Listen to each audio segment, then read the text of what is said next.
The first snow arrived 3 weeks earlier than anyone expected. By sunrise, the rolling prairie west of Black Hollow had disappeared beneath a blanket of white, and the bitter wind carried enough force to strip bark from cottonwood trees.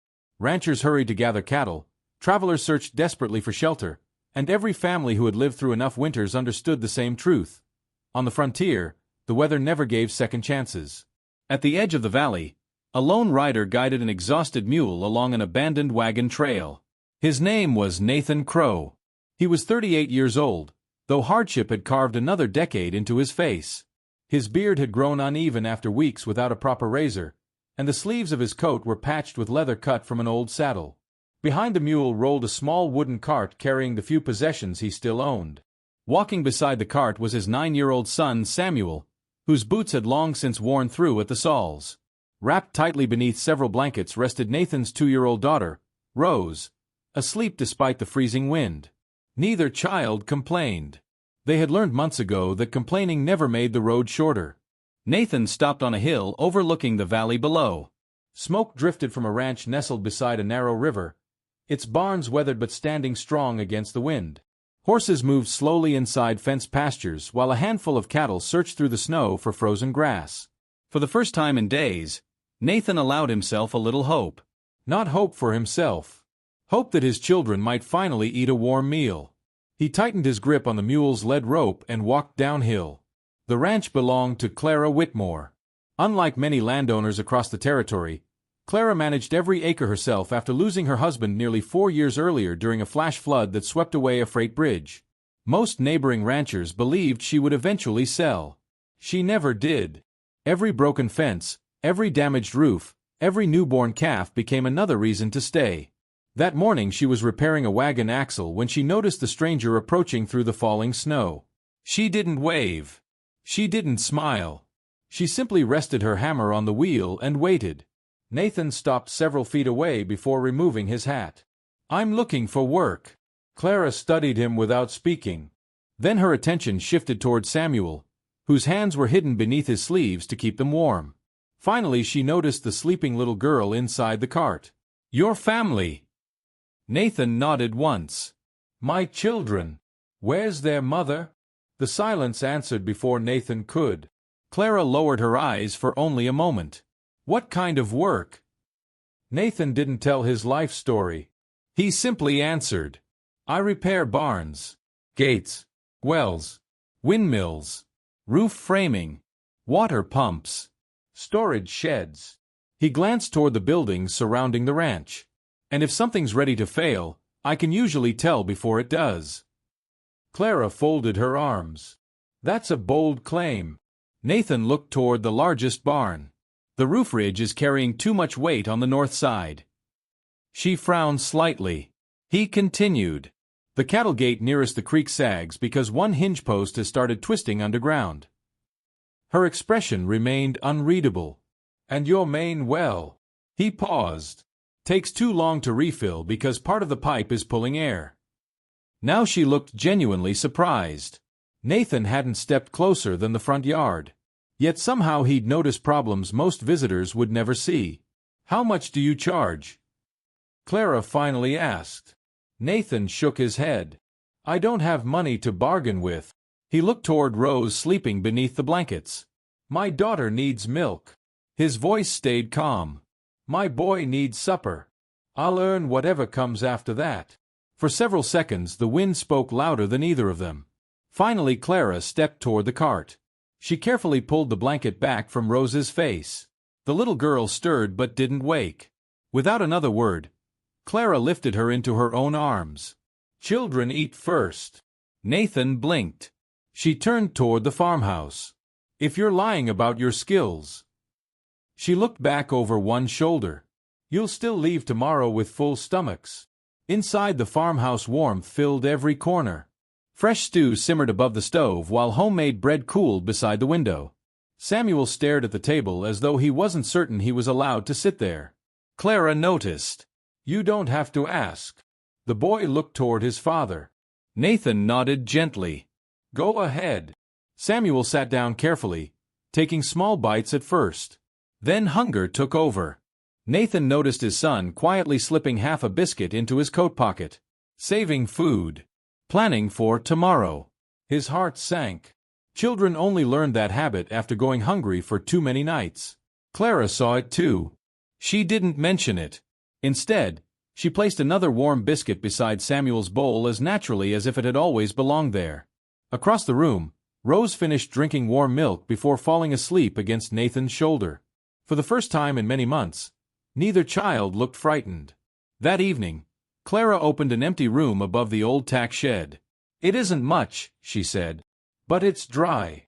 Nathan looked around the small room. To anyone else it was nothing more than 4 wooden walls and a narrow bed. To him, it looked like safety. As snow continued falling outside, Nathan stood beside the frosted window watching the wind sweep across the ranch.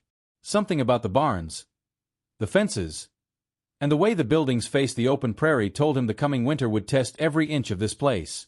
He didn't know it yet, but before the season was over, the survival of everyone on Whitmore Ranch would depend not on how strong the buildings were, but on whether one weary stranger could convince an entire ranch that preparation always defeats pride. Before the first hint of daylight reached the valley, Nathan was already outside. The snow crunched beneath his worn boots as he walked slowly around Whitmore Ranch, saying nothing and carrying only a small notebook, a measuring string, and an old carpenter's square. Unlike the ranch hands Clara had hired in previous years, he didn't rush to swing a hammer. Instead, he watched. He stood beside the largest barn for several minutes, studying how the wind curled around its corners. He examined the fence posts, checking which ones leaned with the frozen ground rather than old age. At the creek, he knelt beside the well pump, listening to the faint hiss of trapped air inside the pipe. Every detail mattered. By the time the sun climbed above the hills, Nathan had filled several pages with sketches and notes. Clara found him near the horse corral. "You've been working for hours," she said. He smiled faintly. "I haven't started working yet." She raised an eyebrow.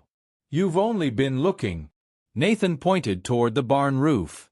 "That's where the real work begins." Inside the kitchen, Nathan spread his notebook across the table. "I found 6 problems," he said calmly. Clara folded her arms but listened carefully. "The north roof beam is carrying more weight than it should. If we get a heavy snowstorm, it could crack." He drew another small diagram. "The fence along the creek won't hold frightened cattle if the ground freezes deeper." Another page. "The well is pulling air because one pipe joint has loosened." He paused before continuing. "And your hay is stacked directly on damp earth. It'll begin rotting from the bottom before winter reaches its worst." Clara studied every drawing. Unlike the men who often exaggerated problems to earn larger wages, Nathan never tried to impress her. He simply explained what he had seen. "What would you fix first?" she asked. "The hay." She looked surprised. "Not the roof. If the cattle lose their feed, nothing else matters." For a long moment, neither of them spoke. Finally, Clara nodded. "You've convinced me." Work began that very afternoon. Nathan, Clara, and Samuel carried heavy bundles of hay from the old storage shed into the open yard. Instead of piling everything together again, Nathan built simple wooden platforms using discarded fence rails and broken wagon boards. Samuel watched carefully. "Why not leave the hay on the ground?" he asked. Nathan handed him a hammer. "Because moisture climbs upward." The boy looked puzzled. Nathan smiled. "Most people think rain only falls from the sky." Samuel laughed quietly. By sunset, every stack rested safely above the frozen earth with narrow spaces between each pile so air could move freely. It wasn't beautiful, but it was practical. Over the next several days, the ranch slowly began changing. Nathan repaired the leaning gate beside the creek. He reinforced weak hinges on the barn doors. He replaced cracked boards that allowed icy drafts to reach the livestock. Rather than demanding expensive supplies, he reused old timber whenever possible. Clara noticed. "You always save the old wood." Nathan nodded. "Good lumber deserves a second chance." She smiled. "So do people." For the first time since arriving, Nathan laughed. It was a quiet laugh, but Samuel heard it. He couldn't remember the last time his father had sounded that way. Not everyone welcomed the stranger's arrival.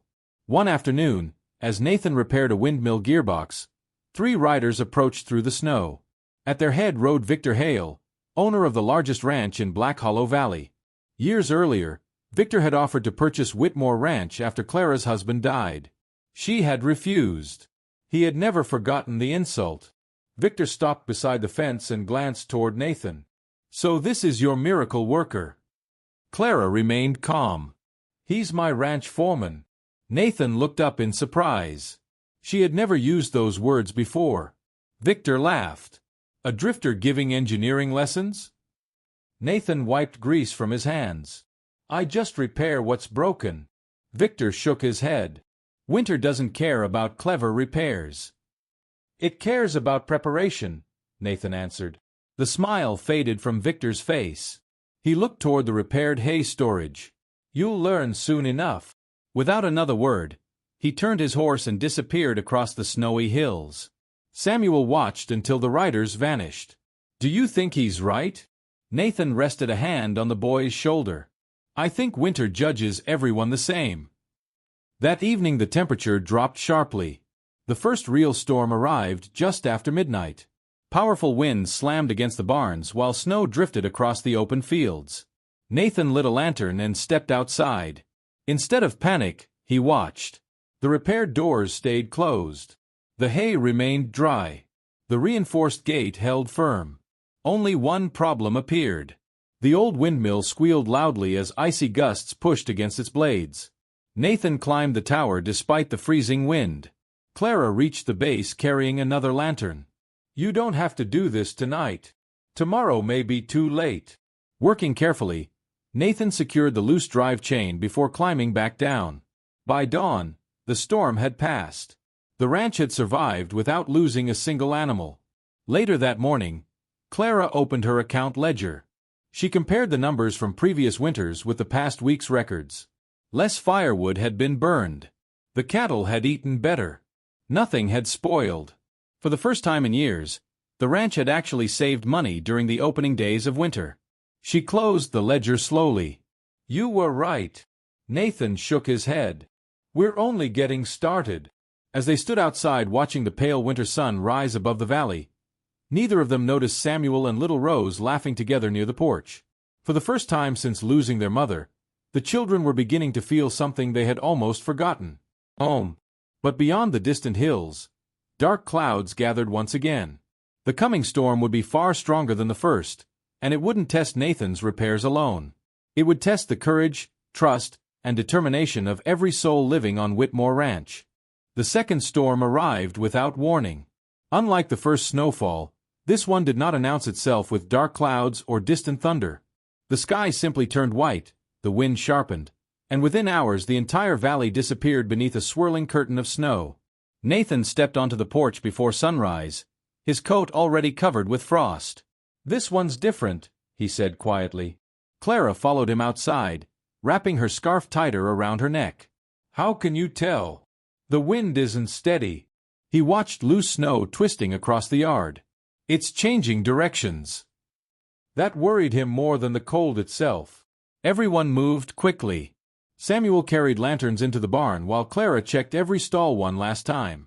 Nathan secured the livestock, fastened every gate, and tied heavy guide ropes between the house, the barn, and the equipment shed so no one would lose their way if visibility disappeared. By noon the storm struck. Wind screamed across Whitmore Ranch with such force that conversation became impossible outdoors. Snow piled against fences until they vanished beneath white drifts. Even inside the farmhouse, the walls groaned beneath the pressure of the gale. For nearly 2 days no one left shelter unless absolutely necessary. Every trip outside required a rope around the waist. Every minute became a battle against the weather. Late on the second afternoon, an unfamiliar sound echoed through the storm. It wasn't the wind. It was a horse. Nathan grabbed a lantern and clipped himself to the guide rope. "I'm going." Clara caught his sleeve. "You can't even see the barn. If someone's out there, they won't survive another hour." Without waiting for another word, he disappeared into the blizzard. The rope stretched tight behind him. Step by step, he followed the markers he had placed weeks earlier. Then he saw it. A frightened horse stood half buried in drifting snow. Beside it lay a man barely conscious. Nathan recognized him immediately. Victor Hale, the same rancher who had mocked every repair and laughed at every warning. Nathan didn't hesitate. He tied Victor to the rescue rope and slowly dragged him back toward the ranch, fighting every gust that tried to pull them apart.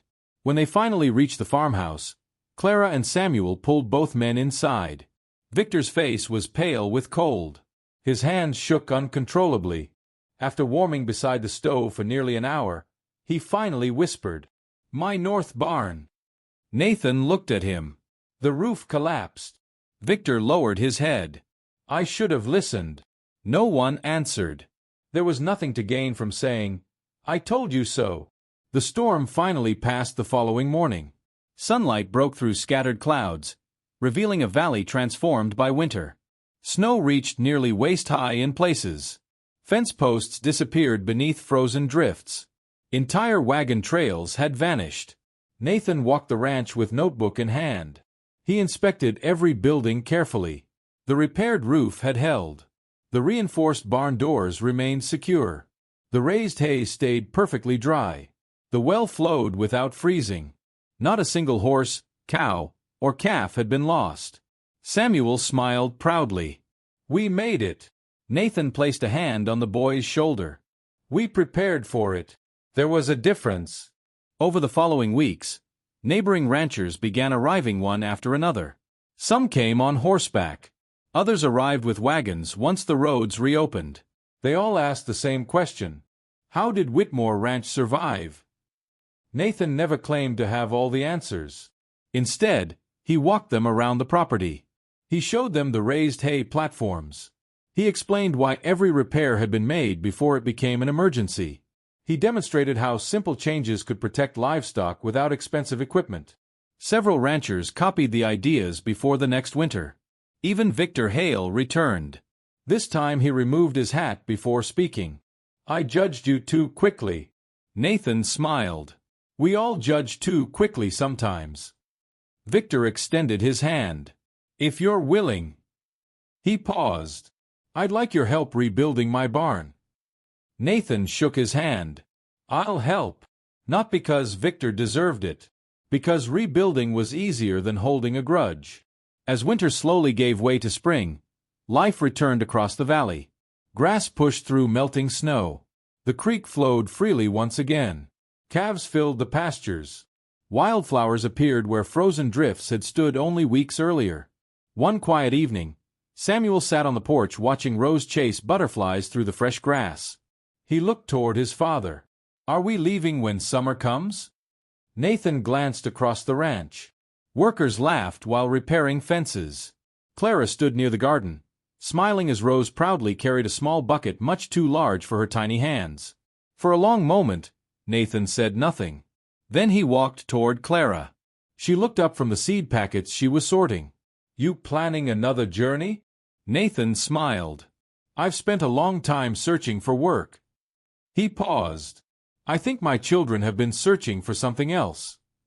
Clara already knew the answer. "A home." Nathan nodded. "If you'll have us." A gentle breeze carried the scent of fresh earth across the valley. Clara smiled, the kind of smile that came only after years of carrying every burden alone. "I was hoping you'd ask." By autumn, Whitmore Ranch had become stronger than it had been in years. New fences surrounded healthy pastures. The repaired barns stood ready for another winter. Neighboring ranchers often stopped by, not only for advice but for friendship. Samuel had grown confident enough to help manage the horses. Little Rose no longer remembered the endless roads or the hunger that had once frightened her to sleep. Instead, she remembered warm bread cooling on Clara's kitchen table and evenings filled with laughter. Sometimes Nathan stood outside at sunset, looking across the land that had once belonged to strangers. He realized the greatest repair he had ever made wasn't a roof, a gate, or a well. It was a broken future. Years later, people throughout Black Hollow Valley would still tell the story of the weary traveler who arrived with nothing but 2 children, a worn-out mule, and a toolbox. They believed he had saved Whitmore Ranch. Nathan always disagreed. Whenever someone thanked him, he simply smiled and replied, "I repaired a ranch." It was the people who rebuilt a family.